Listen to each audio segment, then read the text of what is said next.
Welcome to the podcast. I had Hemant and Sai on for this one, two people who I can always rely on to disagree with me. And as expected, there was disagreement. And as disagreement always does, it leads to what I think was a valuable conversation. We talk about nationalism and globalism.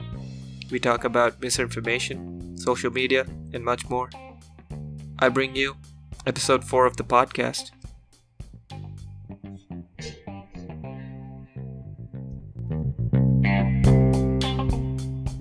Thank you for being on the podcast, guys, and welcome. Thank Hi, you. Rishi. Okay, so I've had this conversation with these guys before, and I think there's an interesting conversation to be had. That's why I wanted to make it as a podcast. The topic for today really is on the concept of nationalism, and if a person as a citizen has an inherent duty towards his country, and if this trumps his personal interests, and if it doesn't, to what level is he expected to contribute to his country? Before I get started with my opinion, I really want to get the views of the others in, so I can kind of see if I disagree or agree with what you guys are saying. So, um, which of you guys want to go first? I'm gonna hold off until somebody makes a statement. Okay, Okay. so it's on you, Heyman. Yeah. So I personally feel like uh, just taking a field of sports, which I can relate to a Mm-hmm. lot more. So you have seen instances where people have dual nationalities and Mm-hmm. they choose one country over another country. Mm-hmm. In those cases, I like players who choose their home country, even though like the second country might have offered them a lot more in terms of exposure, practice, money, everything. Mm-hmm. But I still like players when they choose their home country. Mm-hmm. It's my personal opinion, but it might vary. Like a practical person would say he should have gone with the country that has helped him the most to grow. So, Mm-hmm. irrespective of that, I feel that a person should go to his home country. There's no mistake. Like nobody can question him in that aspect. And secondly, I feel it's a very very personal opinion. Like you cannot question if a person chooses globalism over nationalism. Yeah, it's Mm-hmm. up to the person. If he feels he can make a global impact with whatever he's doing, he can definitely go for the globalism. And in the same case, if he wants to be very particular to a particular national, he just wants to give it back to them, give it back to the nation. Even there, we cannot question him. On the whole, I would like to say like personal choice would be for me always go for nationalism because you can relate to the problem a lot more. You can understand the situation a lot more. You know the local politics, so it will be a lot more easier. But when you're trying to apply it for like global scale, the challenges are going to be a lot more. So we have to be personally ready to face that. Is my opinion. Okay, Sai, do you want to go first before I comment on that? Yeah, sure. Like Hemant said, establishing it from a very basic perspective, that is okay. But my perspective is a little more intermediate. I think first is when people choose nationalism or I'd like to put it in this way: if they want to be a citizen of the nation first, or if they want to be a citizen of the world, I'd prefer them to be a citizen of their nation, except that if they're choosing something really diabolic and something that causes, uh, um you know, I'm starting so much, but unless they're choosing something that is not good for a lot of people and that's causing destruction of lives and something that's not good on a global scale, I think that being the citizen of your nation first is always what I'd pick. It's not even personal. It just makes more sense to me. If you are doing bad to your to the world, it obviously is going to end up biting you in the ass, because it's not going to prove any more successful to your own nation in the end. So, I'd like to quote a few names like Bin Laden and Saddam Hussein, and who always portrayed that they're fighting for their country and stuff like that, which was really not true. And they were just people who were trying to establish their own personal profits or their own personal ideas. They were imposing it on people, and people just ended up acting in a way that they did not want, or were just brainwashed. But in the end, they impacted on a global scale, and nobody really, as a human race, it was not a good thing at all for any of us, even for his own people, in fact. So yeah, something like yeah. So I'd like to be a little different my perspective from whatever Heyman said. It's not even personal; it just makes sense, is what I think. Hmm.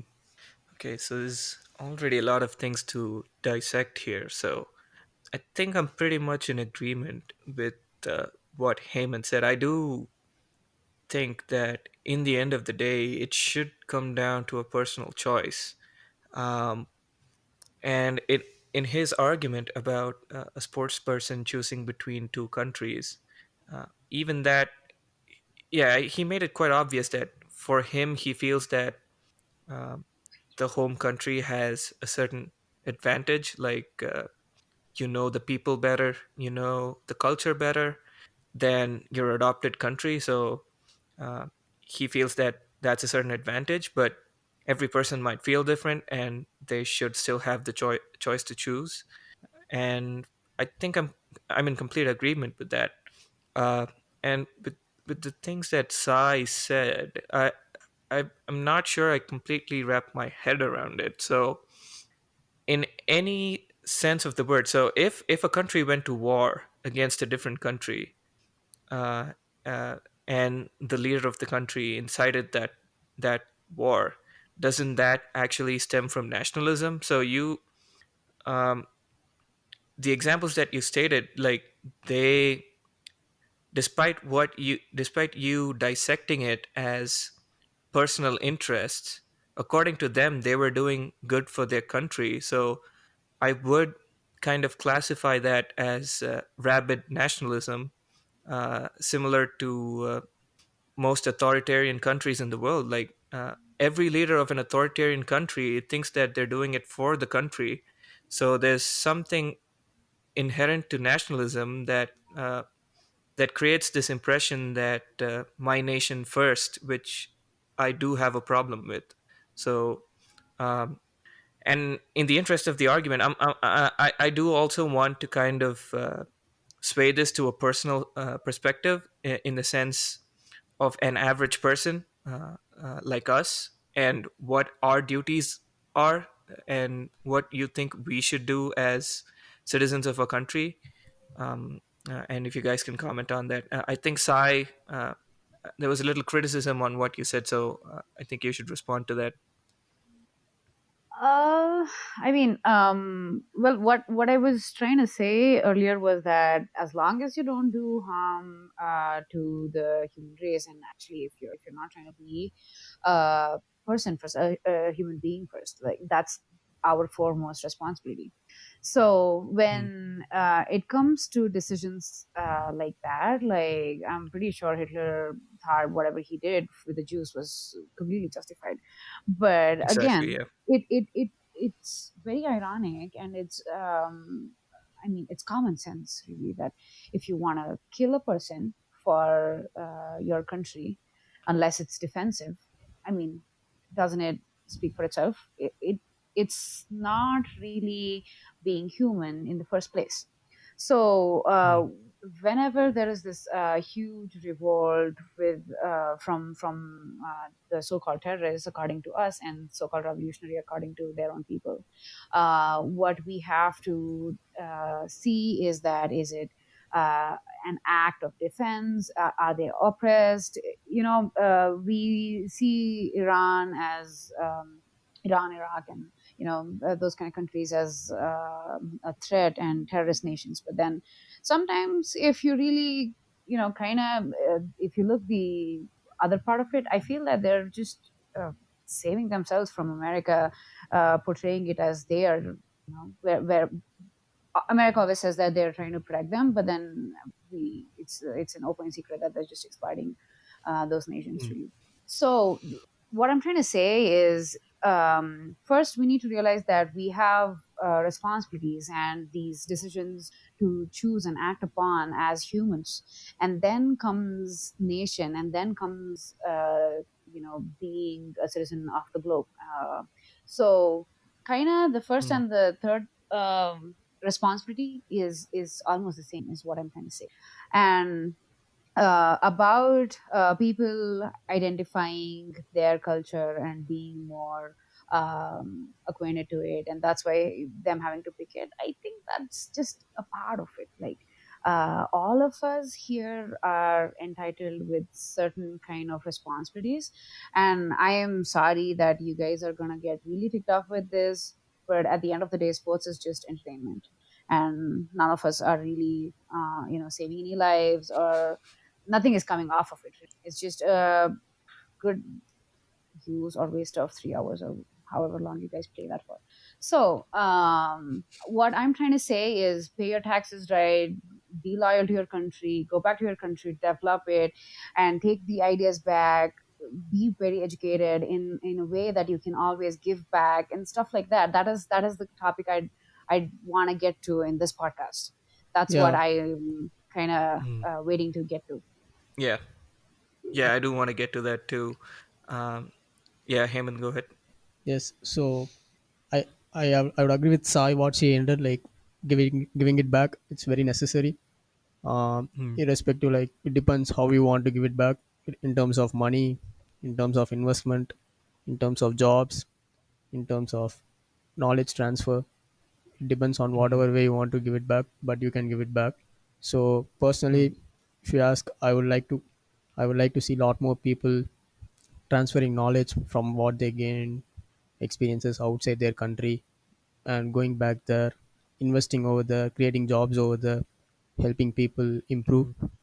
But it might not apply to everyone's personal aims and beliefs, so they might invest over there by uh, sending an enough amount of money, or doing any monetary transfers is also going to be like giving it back. So it depends, but personally I would prefer a lot more people go back home, share their knowledge, invest there, create jobs, and help the country back to improve. Okay, I'm glad we got here. I want to initially say how wrong Sai was about sports. I want to point that out. I don't want to let that go. And then, yeah, let's actually jump right into this. So, I think both of you are in agreement that it would be so. From Hemant, I felt like it would be better if people went back, if if they leave the country at some point, if they go back to their own nation. I feel Sai is a little more aggressive than that. She almost thinks it's a duty for a person to contribute back to the nation. I think you called it a responsibility. So, in any sense of the word, both of you seem to imply that we it is better for a person from a certain country to do something, or to return a favor to their own country. And my main problem with this is, we as humans, it's out of pure luck that we ended up being born in a certain country.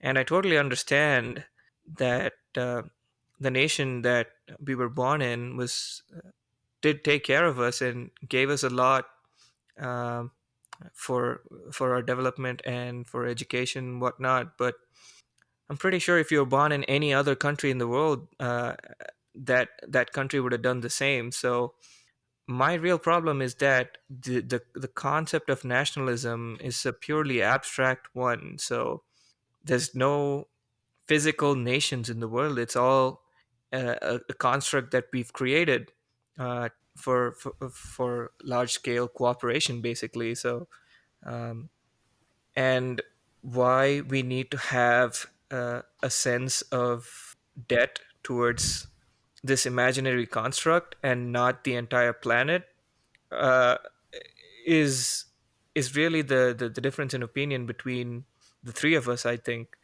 And do you guys have a strong argument as to why I am indebted to my country of birth and not any other country on the planet?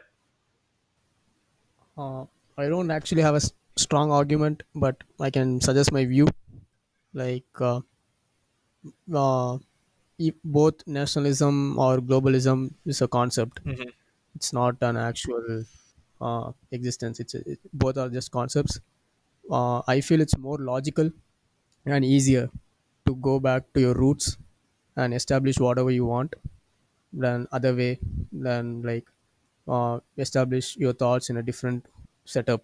Is going to be a completely new task. Mm, So it's going to be a lot more logical and easier for you to establish your thoughts back home. And secondly, why I feel it's a personal responsibility is also like why I like such personalities who invest or at least try to go back home is like uh, the whole journey that you learn. Those are the important aspects that make you as a person as a whole in your life. So your upbringing, the place where you're being brought up, plays a very key role in whatever character you develop into, whatever position you come into. So it's always nice, like I personally feel it's always nice to I feel that we owe something to that. So that's why I will recommend, definitely, if a person asks me a suggestion, should I go back home or do something, or should I stay outside and do something, if it's like opinion on me, I will just say go back home and try over there. mm. What about you, Sai? I feel that Hemant is really trying to soften the blow here. I'd like to be stronger than that. When everybody is looking out for their own nation, why shouldn't we do the same thing? Mm, Because these artificial boundaries that you said exist, or these man-made things that exist, they are so real, and they exist even in a point of crisis, which is not under control, which is very well not under control, and which is not reacting or escalating as forecasted, and is, yeah, it's beyond control. People are looking out for their own people, and I mean, by their own people, I mean for their own country people. mm, So I feel like, isn't it dumb that you just stand back and then just say, okay, I might as well stay here and then wait for it to just burn out? I don't know, I don't okay, understand this. so first of all, yes, I agree. In a world with all the powerful nations, if they decide to be extremely nationalist nations, then there's no use uh, being a globalist nation. So, like you said, if every nation decides their nation first, then it would absolutely be dumb for India to, or any other nation for that fact, to do anything else. And you can see exactly that happened with the United Kingdom when they decided to leave the European Union. So I definitely agree with you that the current world scenario does tend to be more nationalistic. Like we have been, at least for the last 2 decades, going towards a more nationalistic society, and I think that's the wrong direction for us to move in as a species, really. So, a good history on globalism would be the post Cold War era, right? So, when the Cold War era ended, is when you had the a strong surge in globalism. Basically, the European Union was one of the strongest organizations, I mean, the strongest unions in the world. And it still is. It has so many economic benefits. So when you have so many nations like that in um, what you would call it, supporting each other economically and you have people who can travel between them with no restriction, who can work in any country if they're part of the European Union.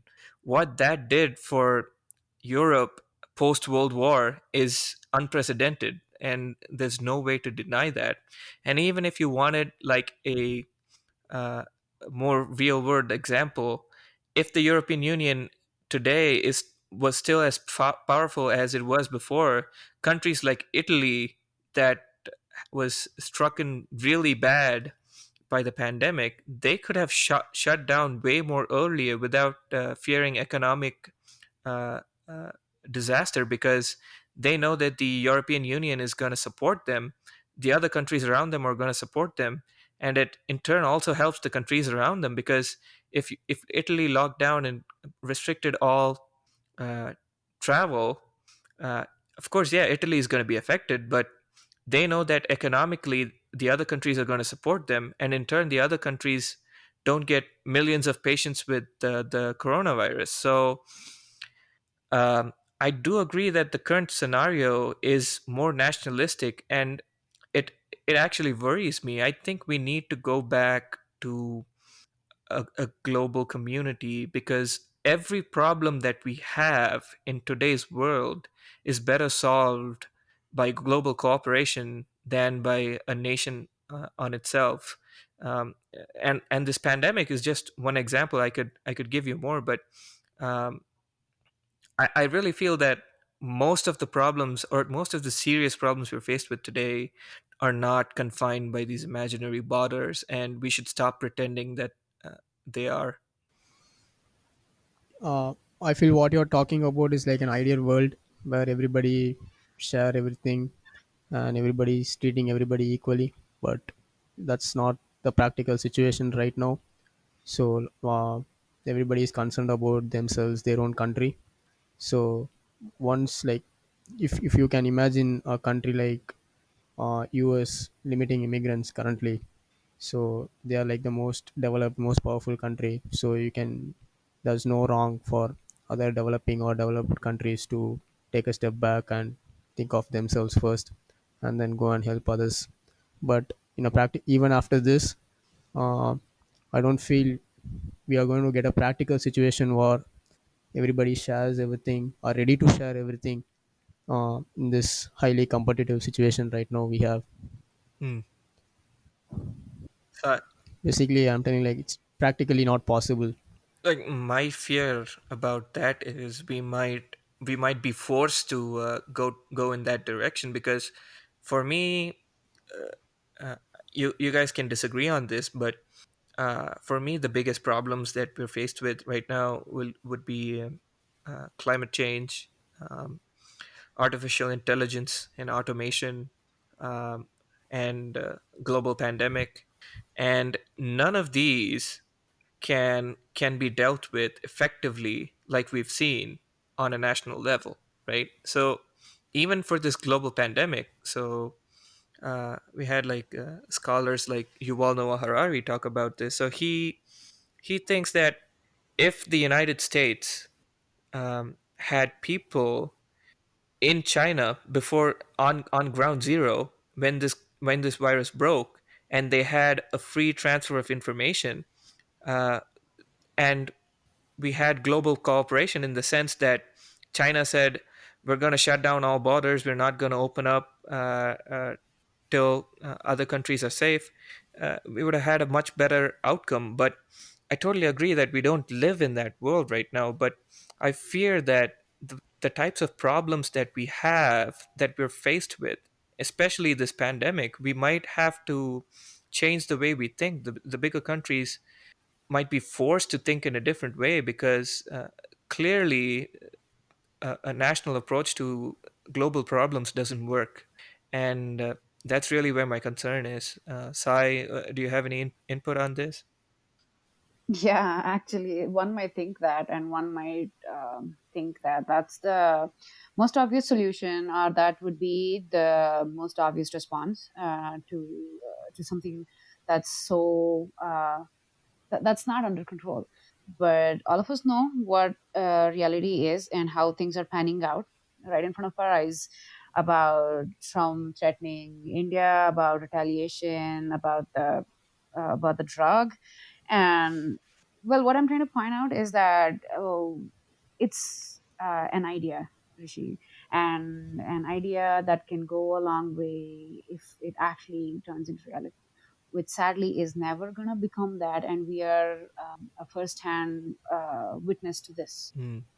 Okay, so I feel like this might be worth mentioning. I think we might have a bias based on the 2 decades that we've lived in as people born in the 90s. So I feel when you guys say that this is not a real world, uh, this is never going to happen in the real world, like I feel like we have just lived in a period where we've never seen it happen, and that might be the problem. So we missed that the world where the European Union was thriving, and trade was open throughout the world, and the world as a whole was flourishing, and Europe decided to open up to immigrants, and I think we're kind of seeing the backlash from that.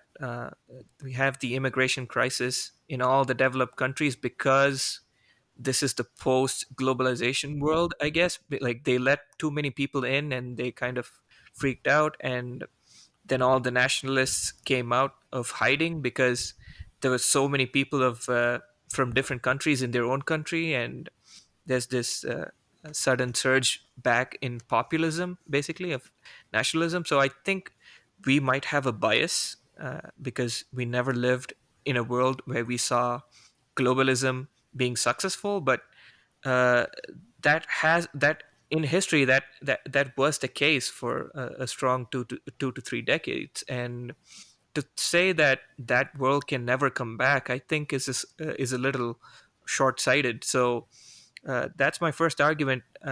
When you guys say uh, we can never have this world back, it's never practical. I think it's going to be pretty hard going from the current state of things to that world again. But I really hope that we can do that. And I'm surprised that you guys want to be dismissive that nothing can be changed. Like I believe that the only way for this to change is by electing people who are more liberal, right? Like people who are more uh, in Yeah, tune open with, minded. yeah, Yeah. like who want to have global cooperation. So if you're gonna say that I don't see this happening, so I'm gonna say this is impossible, and uh, we're just going to let the nationalist leaders get reelected because we care only about our country. I feel like that's short-sighted. If you feel globalism as a concept is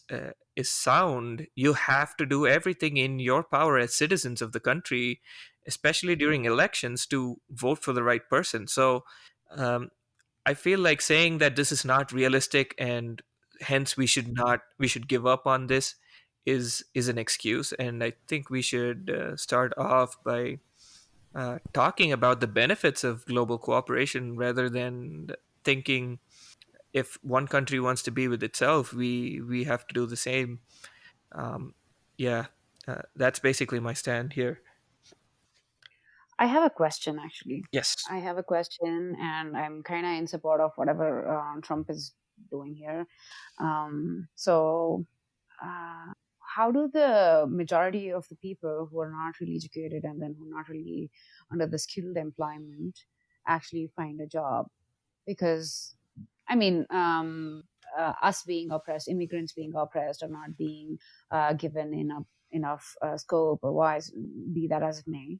But had I not been in the job I am in, probably a person who does not hold a master's and who holds a diploma might have done the job I'm doing. So, well, what I'm trying to say is what he is trying to do, employ his nation's people first and then accommodate more jobs for, not accommodate, just fill up the restovers for the immigrants is not wrong. Mm. And my question is that why would anybody let their own people be hungry and on streets and be on unemployment pay? Um, uh, be that the way they are, and just help the immigrants flourish, where at the end of the day they're going to just fill their own pockets, they're going to send money back home. That's an inevitably, it's going to happen at any cost, right? Oh yeah, I totally agree with you on this. So again, this goes back to my initial point. In a world where powerful countries are nationalist, there's no way for globalism to thrive. And I think what he's doing is completely right and completely justified. If you So again, the only real analogy I can draw here is to the European Union, where people going and working in a different country in turn does benefit the home country, right? So if you're part of the European Union and it doesn't matter where you go and make your living because you're still contributing to the euro, and you're increasing the entire European economy, I'm sorry, the European Union's economy, no matter what country you work in. And in a nationalistic world, that's just not the case. So employing employing citizens from a different country for the United States is just a bad deal for them, basically, because they're not protecting their own citizens. But like I said, in a world which embraces globalism, this would result in like immigration should effectively be a positive trade for both the country that the immigrant went to and the country that they left from, which is the case with the European Union. So clearly, we're not living in that world which I want to live in. But uh, I completely agree with you that uh, what America looking out for its own people is the right thing to do. It's in a nationalist world, you have to take care of your own citizens before anything else, and that's again one of the disadvantages of nationalism, I think. I'm sorry, I should probably have been more clear. I was talking about the 80% of the people who cannot really afford to migrate and who cannot afford to move to another continent, move their base entirely, and are not that skilled to really, make a living out of them. Their less the less education they've had elsewhere. So the probable best shot they have is in their own country, where they I don't. can I think I still um, don't get you. So this, who are these people? Are these American citizens? any pick any nation you want. Okay, People who are not as qualified as immigrants. no, I mean, pick the people. Let's say Native Indians. Let's go back to the roots. Let's say Native Indians who have a percentage of reservation and say they're not, they're just diploma holders. So they do not have enough money and they cannot move their base. And their country obviously promotes globalism, and they encourage immigrants. So aren't you still taking that person's job at the end of the day? Like the first example that I gave you, probably if I wasn't here, person who is less qualified just with a diploma could have just taken my position, not done as good as whatever we do, but then they still have that person employed, and he's not doing a janitorial job. So Okay, so you're saying you kind of fear that may become a one-way street, but yeah, you're just thinking about the people who are really skilled and who are highly educated, the top 20%, if you push it. well, What about the rest of the um, again, I have to go back to the only example I have really for successful globalism here, and look at countries like if you look at a country like Germany and a more tourist-oriented country like Switzerland, for example. I don't know if Switzerland is part of the European Union, but I'm just going to take two European countries. So y- if you imagine skilled labor migrating towards Germany in search of all the development in automobile in the automobile sector and whatnot, you also expect. an opposite movement of low skilled workers moving towards Switzerland for positions in, let's say, tourism and whatnot. There's definitely going to be jobs created elsewhere in a global community. So, what I'm trying to say is, um, your example with the native Indians, right? So, if they are restricted to the certain jobs that was only available in the United States, if you live in a global community, they are free to all the jobs available on any country in the planet. So there's just no excuse there to not thrive. And there's just there's just a bigger pie. Basically, there's more opportunities, and people. No, what you no, she what you're trying to neglect or just look away from is the financial um, capability they have, and because I mean, isn't it? I mean, they're kind of interlinked. If you're less educated, you are most probably not that well to do. Probably that's why you're in that place in the first place. Okay, so So where people does the who are not, economic downside come in here? I don't see it. if you They're gotta just gonna move, go to you a gotta different, have. get a new job, right? Yeah, it's not that simple, you know. If you are moving to another country, you are expected. I mean, if you take your European Union or yeah, let's just go with that example. Hmm. Even if you are moving to that kind of liberal nation as well, you are expected to have some kind of saving, or you're supposed to have a certain amount of education. You cannot go with a high school certificate, you know. So yeah, um, No, why would you so go to a different country with the same requirements? Like that's my entire question. You've moved to a country which you're confident mhm. will hire you, and there's just more opportunities that way. So Like, I would say for the example of European Union, sorry to interrupt you, Sai. no, you're Like, good.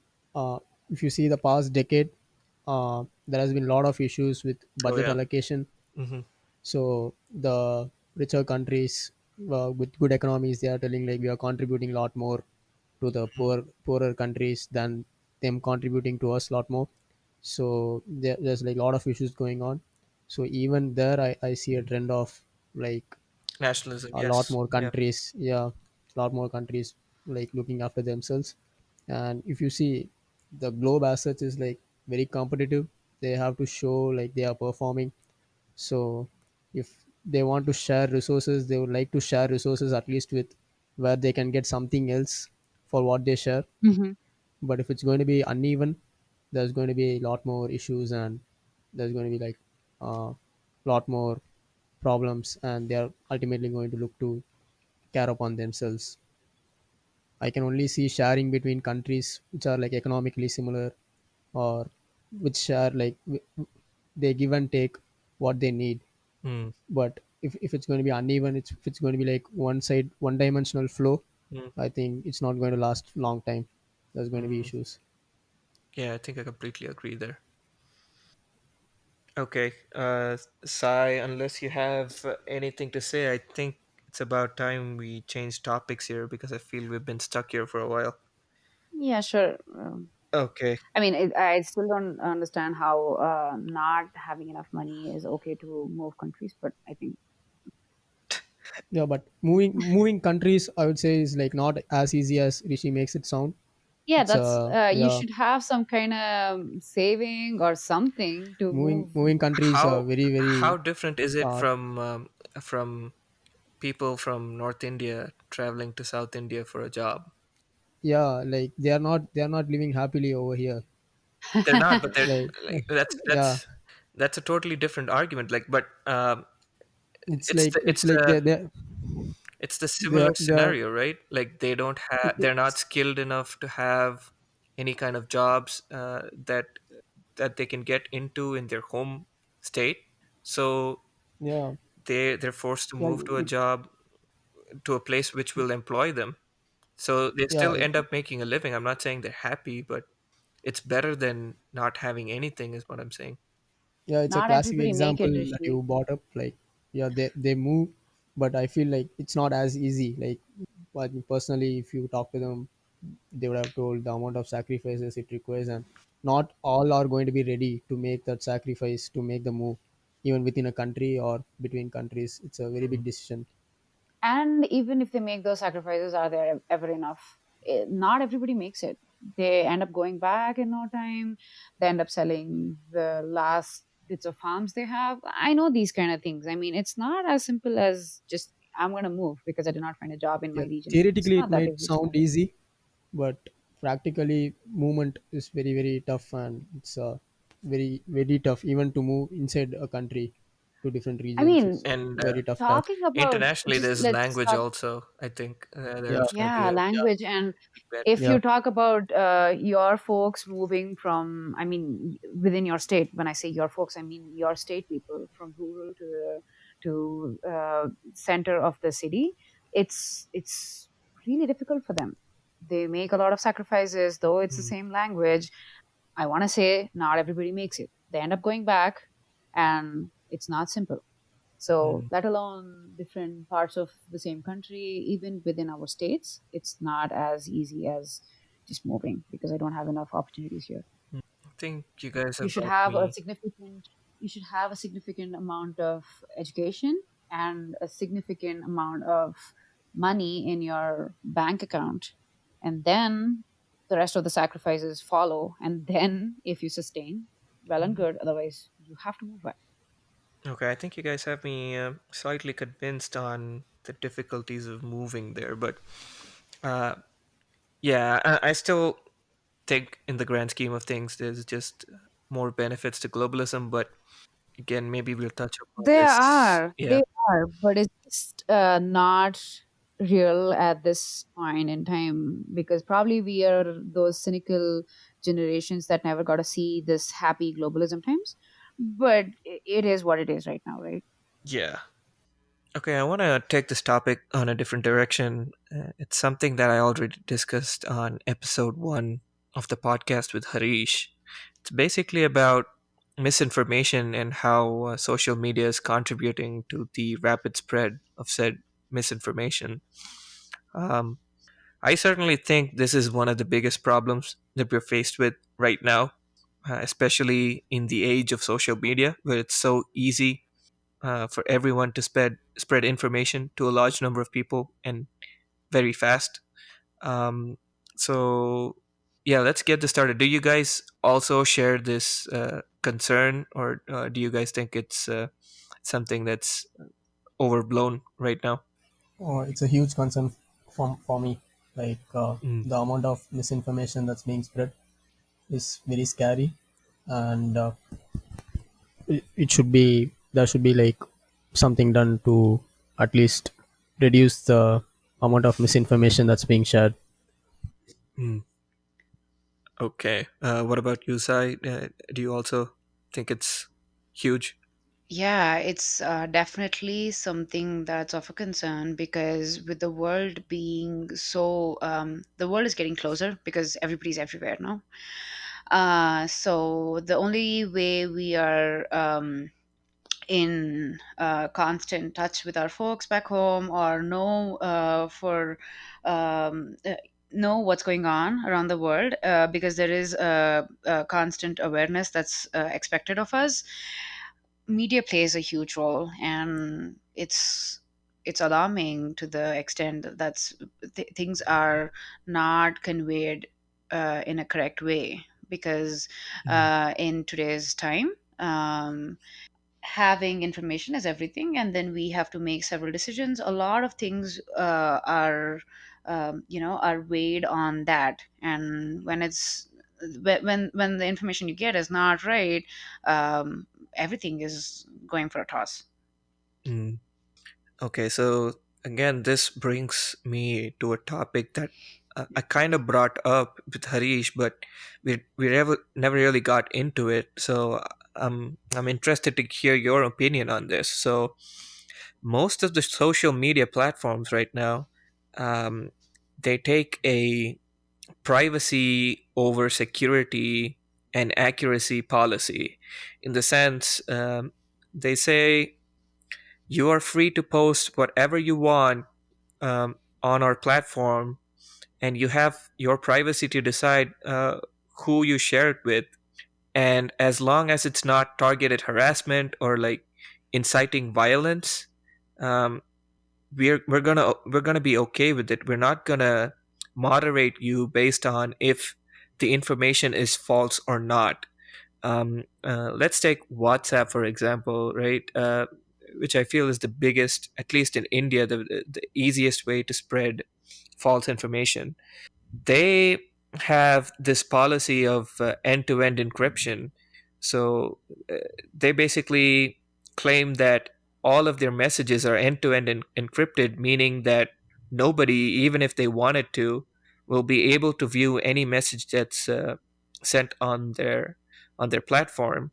Um, Now we can debate on if this is true or not, but by effectively saying this, what Facebook as a company have done is uh, they've completely foregone all responsibility of any content that is shared on WhatsApp, because they can basically come out and say the content is encrypted. There's no way for us to moderate this, so whatever is shared on our platform is done by people, so we really have no control over this.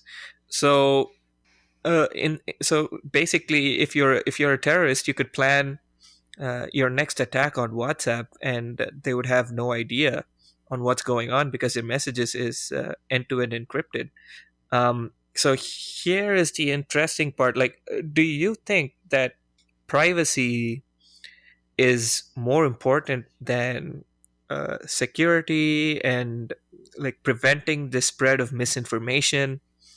What do you think is the role of these social media giants in from this standpoint? Should they change this policy, and should they be expected to be responsible for what is shared on their platform?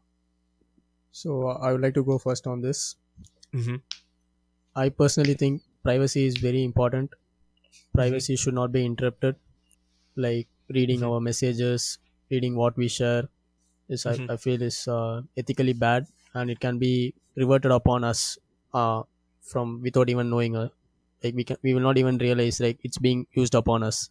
So privacy is very Mm-hmm. important, but at the same time, the person who is sharing information has to be a lot more self-assessing. He has to ask himself a lot of questions whether what he is sharing is true, or what's Mm-hmm. the intent in which he is sharing. Is it like for fun, or is it like knowledge sharing? So he has to be self-critical. And if a celebrity, like for example, I can feel like these social platforms, they can really target the celebrities who have a larger outreach, and they are mostly global. So they don't they are not private, they are public. So they share their Mm-hmm. information to a lot more audience. So they can be the social platforms can be critical of the accuracy of the data they are trying to share, or the views they are trying to share. And you can see the general example, like it was a very big issue or very big news in India. Superstars tweet got cancelled immediately by Twitter, citing its false information. So What did he post? it was on Corona when he was trying to share his views. He stated some information without facts. So Twitter found What it did he misleading, say? and Twitter Okay. found it misleading, and they removed the tweet. Mm-hmm. So in serious issues like that, social platforms can interfere on at least celebrities so that they can avoid Mm-hmm. their maximum outreach. But on a personal level, I feel it's a lot more personal, the information we share. Even on a personal level, we can affect 10 to 20 people easily with what we share. Mm-hmm. So we have to be very careful with what we share, and we have to be a lot more self-critical with the information we share, because it can be easily misleading. And you can see like if you see the trend of misinformation that's being shared, it's either uh, religious, where it's very easy to get uh, emotionally attached to a person with sending out religious content. So they try to play on that, or they try to make you scared by telling economy is going to die, the world is going to Mm-hmm. end. Like they try to inflict a fear upon you, or it's going to be like something where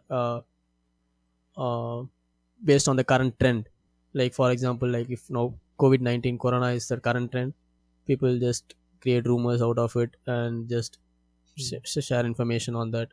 So I feel like it's these three categories that are most concerning for me, and Hmm. ultimately they lead up on to political rumors. Or you see, like it comes around very often, like some celebrity is dead just because of rumor, and the celebrity has to come out and tell no, he's alive. It happens all over the world. Yeah. And so all these things are going to happen, so we have to be a lot more careful personally before we share information. It's my view. Hmm. What about you, Sai? So, first off, I want to say that I'm not on social media because it's honestly Oh overwhelming yes. during these trying times, and I'd rather keep my sanity than lose my mind over all of these things that get circulated, be it drink hot water with turmeric or, all kind of BS. So, I am limiting my reachability because there is no control over it. There is no control over your privacy. It's a joke, really. It's ethically wrong, right? Yes, it exists. People are having a field day with your privacy, and you cannot deny it. You have no control over it. It's just sad. But what I'd like to talk about is media, not social media, just media, and how misinformation is going a long way, especially during this time. I want to talk about how media portrayed COVID as a flu here Hmm. in the United States, and people just dismissed it like it was nothing and it's going to be done with tomorrow. And how the governor of New York also denied it, and we all know what state New York is in right now.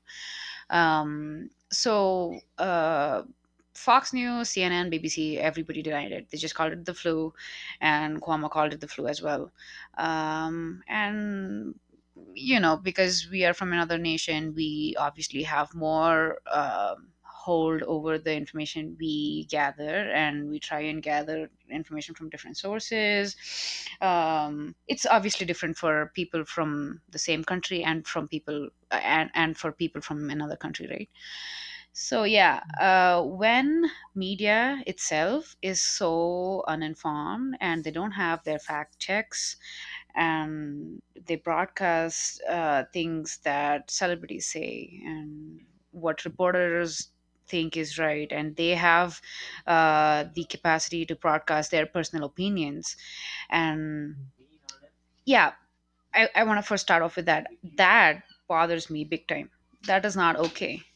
Yeah, Media is not a mainstream media is also a big source of concern with the information they Exactly, share. yes. It should Yeah. not be a podium to broadcast your personal opinions, period. It is supposed to be based on findings, facts, and new discoveries. None of this Hmm. political games and none of this, I personally think. No, you are a reporter. I Hmm. mean, go with what your designation says. Media today is filled with personal opinions, celebrity gossips, what celebrities are doing. I'm not even on social media, and I get so many articles about what celebrities are doing during their quarantine times. I mean, come on. Okay, so yes, I think I'm in agreement with that, and I feel like one of the biggest contributing factors to that, again, is um, the revenue model for these companies. So I think like before the internet age, you had to pay for the news. So you had to pay to buy a newspaper subscription, and you had it physically delivered. So it was a straightforward transaction, right? So um, the mainstream media would have its journalists, and you had a straightforward transaction between their journalistic efforts and what you paid to buy that newspaper. But right now, nobody really buys newspapers. Like most of the news that we consume is in the form of links on your social media page or your Google feed, or it's all on the internet.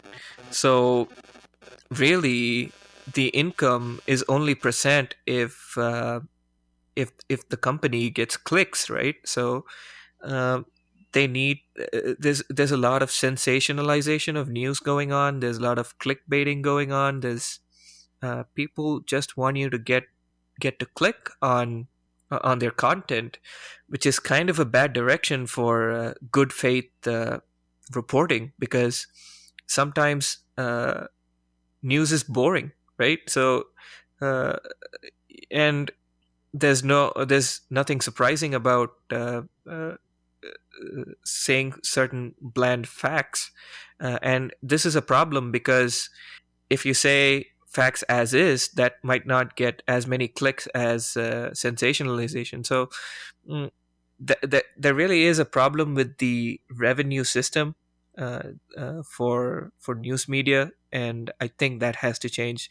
I don't know how that's going to change. Maybe they can go towards a more subscription models, like a few of the bigger companies, but I think a large majority of companies still have this click based model based on ads, which I feel is a bad way for news to be conveyed. Yep, I think that things that are spicy sell, and that's what Yeah, they want to do. There is no fact check whatsoever. There is no concept of that. People who get to it first, people who create the news first, people who just spin up a new gossip each day, or pit politicians against each other, come up with this conspiracy that doesn't exist, all of that. I mean, let me just ask you this. So every time you pick up a propaganda or a conspiracy, do you or don't you think about the authenticity of it? mm, Probably the questioning of, is this authentic, when out of the window about 50 years ago, when my parents were kids, and all of them were just black and white. Right now, everything you see anywhere is questioned, and there is no way of knowing if it's true in any way, because yeah, the source is so flawed, and it's um it's not clear. You cannot see through anything these days. mm, It's really tiring to know, and it's sad, because we are supposed to be doing better, because we are supposed to have that kind of hold over how informed we can be, because people are more educated now, and people have more accessibility now. So it's just um, all the loopholes are being overly exposed, and all the real content is just down the drain. mm, I think sharing information or views, personally, I feel it's a very good thing. Like, it helps you have good conversations. It helps you learn things if it's done in a correct way, and if it's received in a correct way. It's a two-way mm, process. But if there is a mistake in either end, it's going to ultimately tighten things up, and it's going to be very bad. Like, there's going to be that's when I feel like if you share the information incorrectly, it will be received bad. The same mm, way, if you are going to share an opinion which you might differ from the general public, it might be received bad, and it might trigger uh, unwanted problems, like unwanted problems arise. So it's very important. I feel how I want to see situations is like social platforms analyzing the uh, weight of the information that's being shared. Like, if it's on a very sensitive issue, mm, and if they know if it's going to be shared and it's going to cause a ripple across the globe, it's better avoid we have to avoid it, and make sure the situation doesn't occur. And in those mm, cases, I'm completely fine. But if it's going to be between normal people, I think there's no big issue. They'll mostly sort it out, or it'll mostly be on a personal level, even though it's bad, but it's not going to affect a lot more people.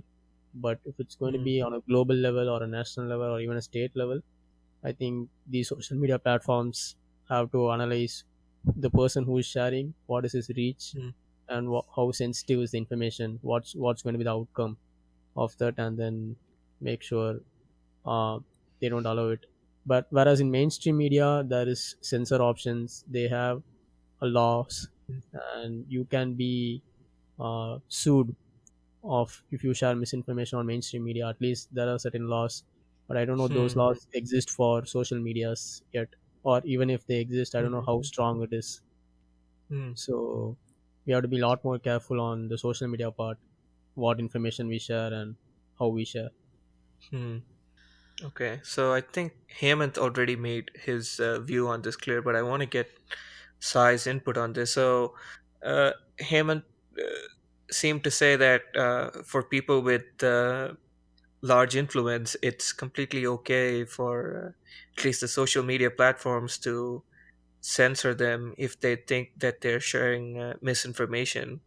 Uh, do you agree with that, Sai, or do you think it has to happen in a different way? So again, I think there's two ways of looking at this. It's either the people in with influence, they have to be censored, or people who follow these people have to call them out on their bullshit.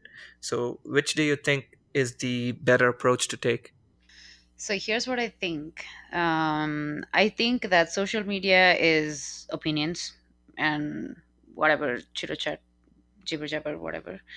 And people have to take it in that sense. And media is supposed to be information, which is how many ever laws you have on them. It's not restricting them of any of the gossip they spread or the misinformation that they report. No, none of that is happening, and it's full of bias opinions and stuff. So I want to make my point clear about media being information, which needs to Mm, change. There is no second guessing or second thought to it. However, social mm, media is is a platform to exchange your ideas and opinions, however educated or uneducated you are on the matter or otherwise. So I mm, can just take a hit on some sports personnel, and like you guys know, I don't have a lot of knowledge on sports. That then again, it's my opinion. Like I said in the beginning of this podcast, that sports is a waste of hours and time and money and venue and a lot. It's a lot of waste according to me, which you guys clearly do not agree on, and I should be able which is to. factually wrong, so you should be censored according to yourself. No, no, no, no. So, like I said, I don't want to take attacks right now on that matter. Probably another podcast. But so, when I say that, that's my opinion, and I'm not reporting this as a reporter. That's that the reason why I took this Okay, kind of sensitive yeah, I get what you're saying. Hmm. topic is because I just want to pour out my opinions on social media. People might be in support of it, and some people might think that it's factually wrong and might be against it. Yes, it's gonna have many faces to it. But I want the people who receive it, who read it, to be at a point where they are informed enough to make their own decision. I'm going to give another example. There was this actress in India who wanted to talk to Dr. Tedros about mental health and COVID. And people slammed it and said, we do not want anything from him or any information from him, who said, COVID does not spread through human contact, which is utterly false. So people are thankfully so informed now that they can call a bluff when they see a bluff. So that makes me immensely proud. And because the idea of setting up social media is to exchange views, is to get in touch with people, is to show your personality, however however misinformed you are, it is that is why people are there. You cannot Mm, expect social media to be a platform for information. That is on you. You have to take responsibility. You mm, cannot just sit down and say that I do not want any of my messages being read. No, it's an idealistic world. It does not exist. You are to take responsibility for that. So mm, even if it requires you to leave social media, which I did, I think that's the responsibility I took, because I don't want to be all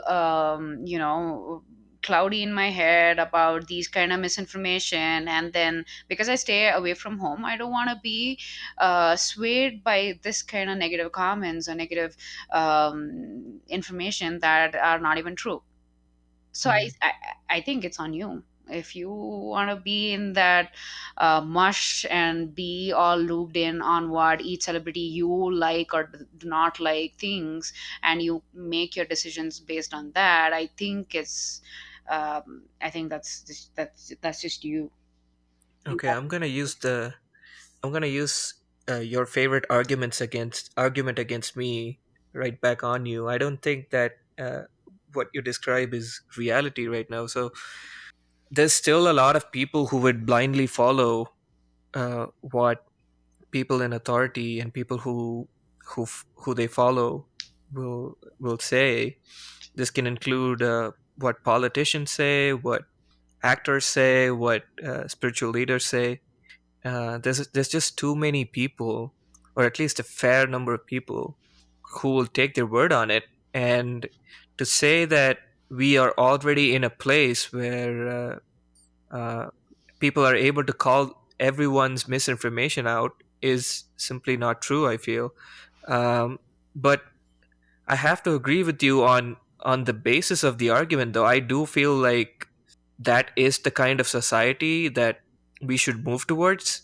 We have to have educated people who who are able to see the difference between an opinion and a fact. Like you said, social media has to be taken with a grain of salt, because it is people experiencing expressing their opinions, and a lot of times it's not factually accurate. So I agree that that's the direction that we want to take, because I really feel like any kind of hit on free speech is bad. Like, not allowing people to talk or censoring what they say is, I think, ideologically a bad way to go, because then uh, you're basically hindering people from having conversations. exactly. So I don't want things to go in that direction too much, but No, uh, that's what. Can I interrupt? Like, yeah, yeah, go ahead. so I meant seeing how sensitive the issue is. Like, if you Mm-hmm. see a religious leader spreading some false information, and he's like emotionally attacking people or persuading people to do some stupid things, the outcome is going to affect a lot of people. So if you Mm-hmm. are in a place where you can suppress that information and make sure such outcomes don't occur, I think media platforms can interfere. Like, if the outcome is going to Yeah, I. be a very big, like a massacre, or it's going to be death, it's going to result in some Mm-hmm. death, something like that, I think social media platforms can interfere, and they can make sure such things don't happen. Mm-hmm. That, Something that yeah. that has such a big impact, yeah, sure, but I mean that kind of control still exists. I'm honestly not that educated on the topic, I'm sorry, about if you want to plan a bomb and you can discuss it on WhatsApp. I'm not sure if that really happens, because all of us have heard rumors about our messages being tabbed, our calls being tabbed by the government, and sensitive content being picked up on, and they're alerted with. So I'm not sure. I'm not completely sure about how this works, but taking away a person's freedom, however foolish she might be, no, it's freedom at the end of the day, Mm. and you are responsible to take it or leave it, uh, no matter how influential they are. I agree completely that we do not exist. We are not in that kind of world right now.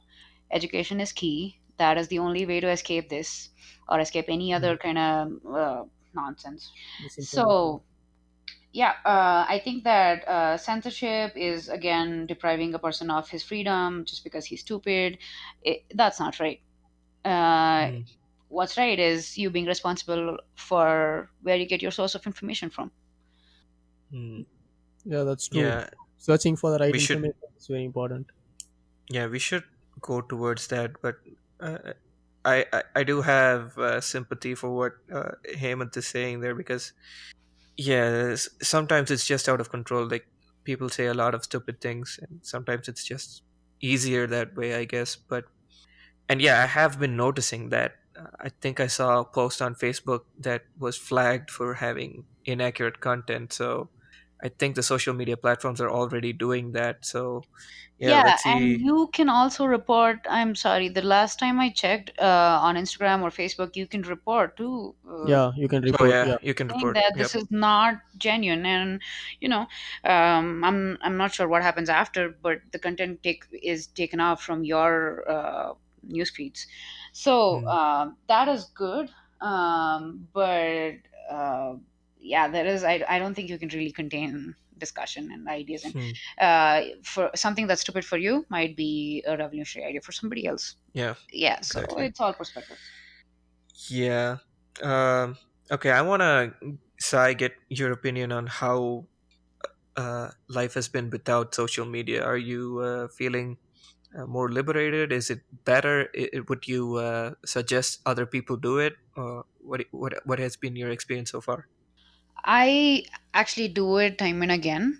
I really Hmm. enjoy doing it. I find it really hard the first couple of weeks, and I was actually not on the only app that connects me with my family as well for a few days, and I do not regret it each time I do it. I feel like it's a cleanse and takes a lot of weight off of my chest. I do not like being on the phone all the time.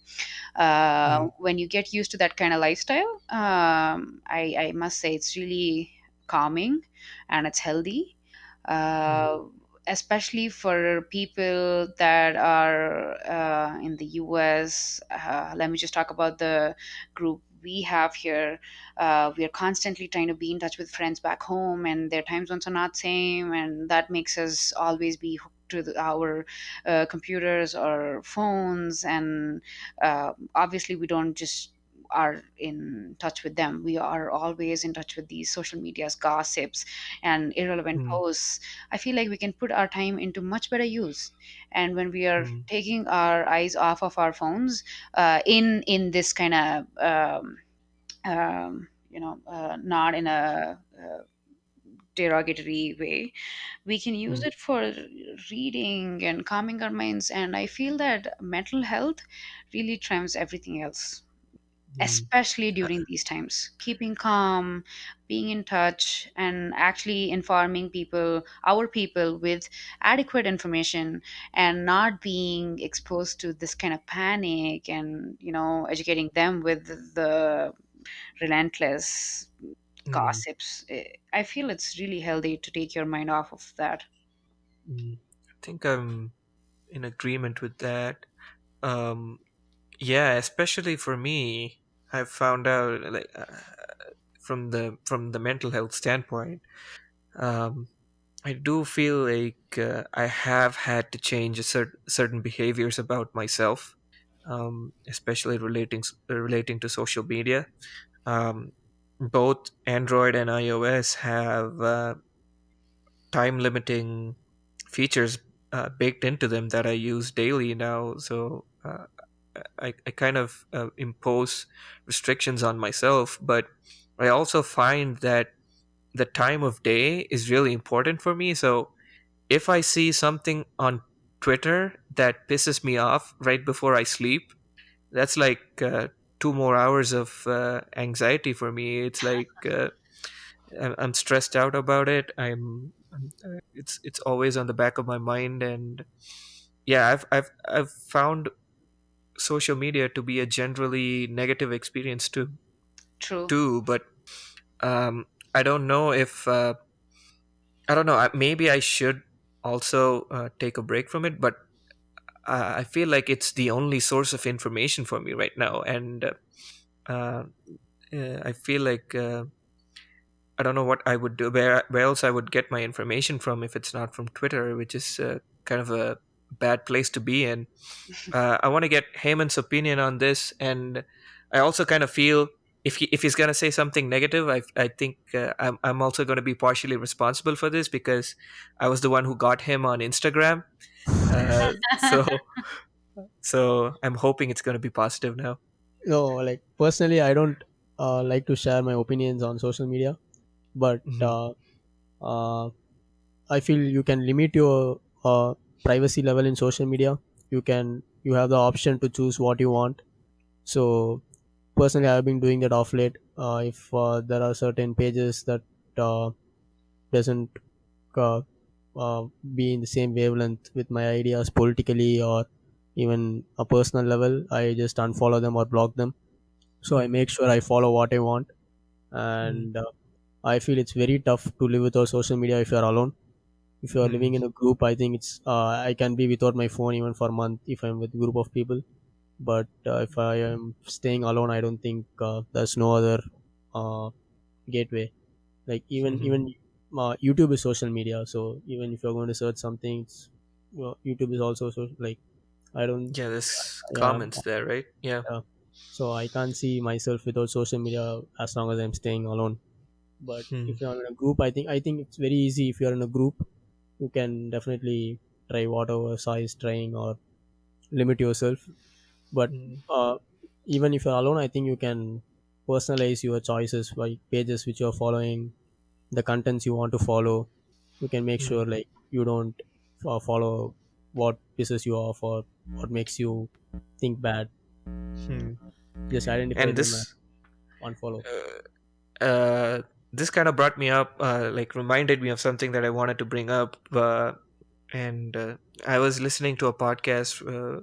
I was listening to a few podcasts from the CEO of Twitter, and he openly acknowledges that his platform has created what he calls thought bubbles, which is basically people who have the same ideologies following people who have the same ideologies. So it's basically what Hemant you just described. So for example, if I'm left leaning, if I'm liberal, and I choose to follow only people from that side, I end up living in this bubble where everything that I follow is basically things that I agree with that might be completely wrong. And the similar goes for the right as well. So so you have this, for example, you have a circle around Donald Trump basically, and they don't follow any other sources from the other side of the aisle. So they basically get all their information from this one person's viewpoint, and a lot of this information might be false. And the same can be said about the left as well. So I think social media is creating these bubbles within, like, where people are forming almost a mob culture where Yeah, they. that's true. Yeah, go But ahead. I also feel there are also a lot of people who are in between, like who are like black and white. If they Mm, say if they feel in certain issues this certain group is wrong, they point them out, and mm, in certain issues if they feel other group is wrong, they point them out. It's also necessary to identify those rational groups and follow them so that you are mm, aware of the different point of view. But I will try to avoid the extremes in either cases. mm, Like extremes are very bad. Like they might actually put you in a bubble and make sure like you don't come out of it. So it's mm, important to identify rational people and follow them if you need an opinion from outside. mm, So I was actually waiting my turn for this. First thing is that it's not hard if you're alone or if you're with people. It's actually hard when you're not with family. I mean, for different people, different kind of factors play different kind of roles in their lives. And for me, it was the easiest when I did this cleanse in double inverted commas. I always was surrounded with family, and it was effortless. I did not feel a thing. Um, Unlike now, it's an effort. I force myself initially, and then it becomes more organic, and then I get used to it. mm, But I do make it a point to do that. So just a tip. I guess. The second point I Mhm. want to talk about is that when Heyman said that he unfollows a few things that trigger him and just continues following things that he likes more, isn't that putting you in a bubble by default? And That's why I think he clarified by saying that there are certain pages that talk on both sides of the aisle, and it's important to not get stuck in the bubbles of the extreme sides. So yeah, I but think I that was think his that the rectification. way the way social media is designed is that it pushes things that you have already been following, Mm, so that yeah. they get more clicks, whatever it is. So I think that it's pretty flawed when you say that I when I don't stick to something that triggers me, that when it's a platform for opinions, and if you really don't want to be biased, follow both the pages and follow both the sites and actually hear things out, right? And Mm. the aftermath of it is obviously getting triggered and lacking the 2 extra hours of sleep that you could have had without social media. But yeah, I feel that either I mean, I'm not trying to pose that whatever I am doing is the best way to cleanse or whatever, but I couldn't really find that balance. And I completely agree with what I felt what Rishi spoke about lacking sleep, about overthinking. All of that happens, and just to take your mind off of something that triggered you, or something that you're anxious about, you tend to watch something that's utterly unnecessary in the middle of the night, and that postpones your sleep. And yeah, there are it's a domino. So I feel that when you cannot handle it, probably just taking a step back from all of it is the best way out. That's what Mm, I have identified. mm. Yeah, Okay. I also agree on your point. Okay. Before this turns into another 2 hour long podcast that my listeners are going to complain about, I want to kind of start wrapping things up. The last thing that I want to bring up, and it's completely different from everything that we've talked, but I hope it will. We can end this in a more positive note. Something um, that started off with, or or I think is an important contribution that Hemant made for me in my life personally, would be he got me into working out and staying fit. So I kind of want to touch on that. I want to talk about, especially during this period where we're all stuck at home and there's really no motivation to do get anything done, basically, because we're all at home. What do you think is a good way to stay motivated, to stay fit, and historically, what has been your motivations to stay fit? Sai, do you want to go first? Not really, no. Because I'm probably like a bad example. I was extremely motivated a few months ago, and then and Rishi knows this very well. I never missed a day in the gym, and right now, well, okay, let me just go first. So, for me, gym was a place where I could relieve myself of the work stress, the other personal things that I was going through, and the same things motivated me to keep going. And I took a vacation, and then things turned, and then I have never been able to be as focused and as diligent as I was at a point. Mm, That is frustrating for me, because I have health conditions that really would go away if I stayed focused, and if I stayed in the gym for at least 30 minutes. But I'm not able to come around. And quarantine has not been of a lot of help, because I still work. I mean, I still go to my workplace and work, and not being able to go to the gym is really not helping me. mm. Maybe Hemant has a few points that's gonna get you motivated, Sai. Yeah, I really hope at the end of this I have some good points from Hemant. Yeah, I personally think uh, working out or doing any physical activities is very necessary, and it really helps people to perform well in whatever they're trying to do. It does really help me, Mm, so I personally recommend it to whomever I meet with all of friends or family. mm, But it's also a very personal choice. Like you have to feel personally to look good or work out or stay healthy. So we cannot push that opinion on someone. And secondly, it also depends on uh, getting used to that as a habit. So once mm, you are continuing it for a long time, you no longer can be without doing any physical activity. Like mm, that makes a key part in your day. You so yeah, personally, I feel we all have to reach that stage so that we never miss that as a habit. But in this quarantine, with a lot of mental stress on people all over the world, I don't know whether it's very easy for them to get motivated to work out every day or stay fit. But mm, if you see a general people who have like they have enough money, they don't need to worry about where their next diet is going to come from.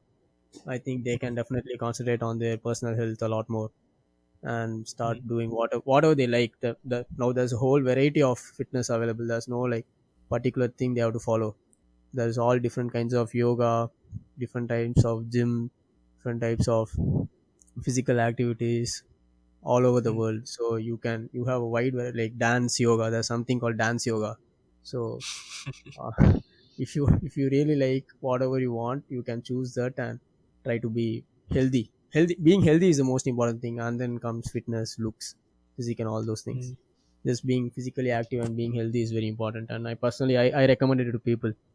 And mm, I'm sorry, I just jumped on this, but my personal struggle has been with motivation, and I am not able to get around that because if I am motivated enough, say, just for looks or just to get things off of my head, whatever the reason may be, I think the quarantine, um, without giving a lot of reasons, I wasn't working out even before the quarantine started. I'm not really quarantined right now, but yeah, even when the gym was very much available, I struggled with being motivated because of the things that happen in like at work or in my personal life.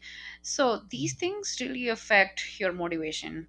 And the for me, the question has always been, why do I have to do it?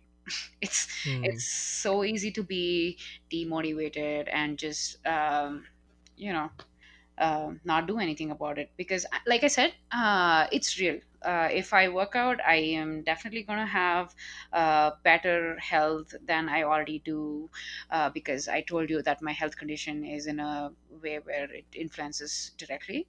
It's not about my weight, my looks, or any mental health or any other thing as well.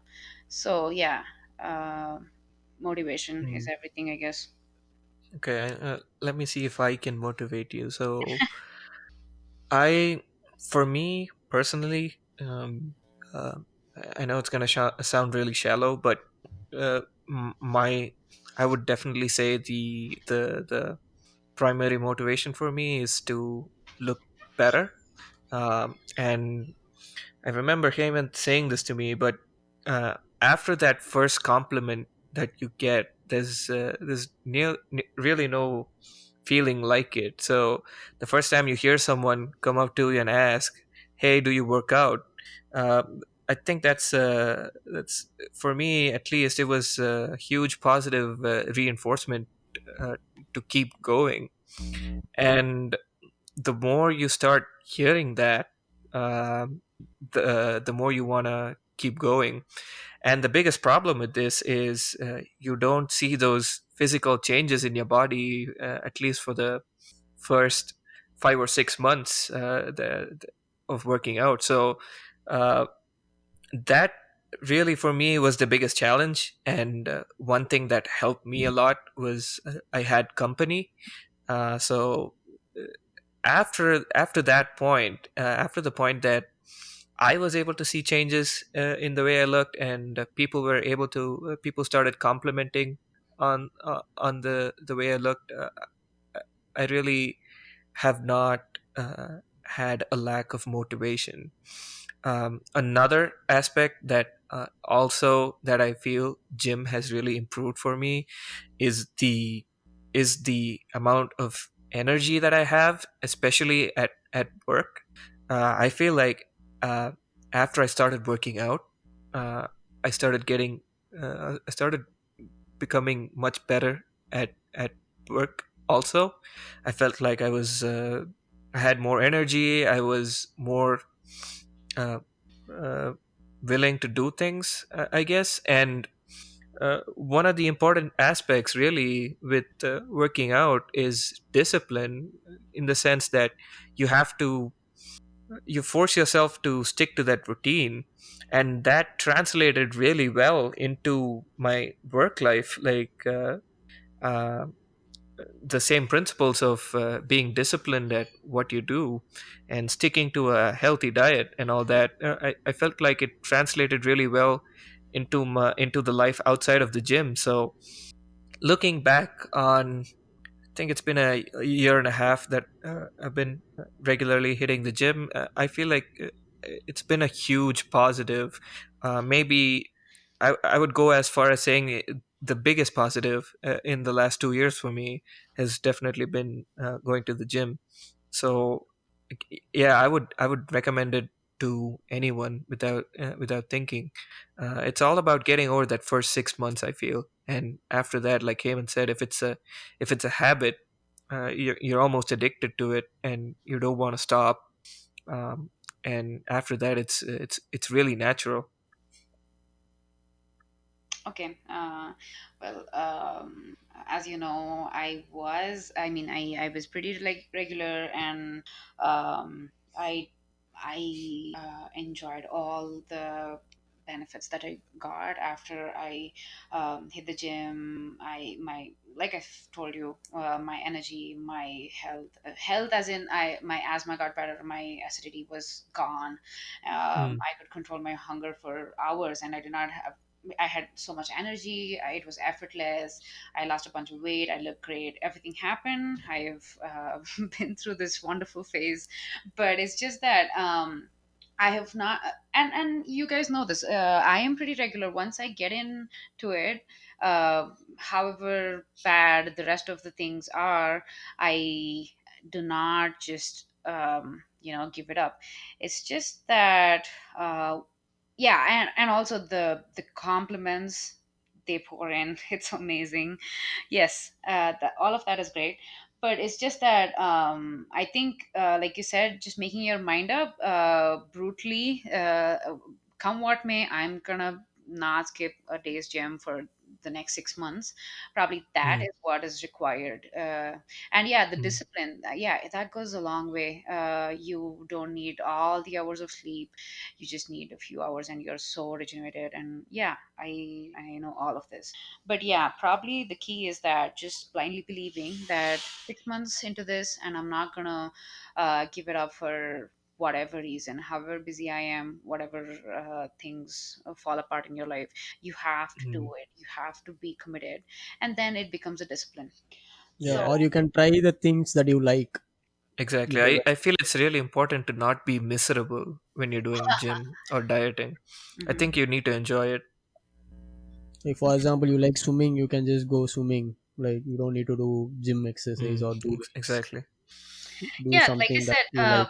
the part of the problem is that me not being motivated enough, and the other part is quarantine is not really helping, because gyms, pools, even running tracks, like people are not really okay with you running around, and yeah, so that's Yeah, part in of the problem. quarantine, I think, yeah, you're Yeah, very limited. it's Uh, it's a bit of a challenge. Okay, I think it's we should wrap this up. Do you guys have anything on your mind that you guys want to bring up before we close? Anything that you've been thinking about that you want to uh, disclose or something? So Hmm. I feel it very good experience for me. First time I try to be as Okay. professional as possible. So next time, yeah, we should do a lot more topics like this in future. Okay. Yeah, hoping to have you guys on back very soon. Thank you for being on. All Yeah. right, thank you. Hmm.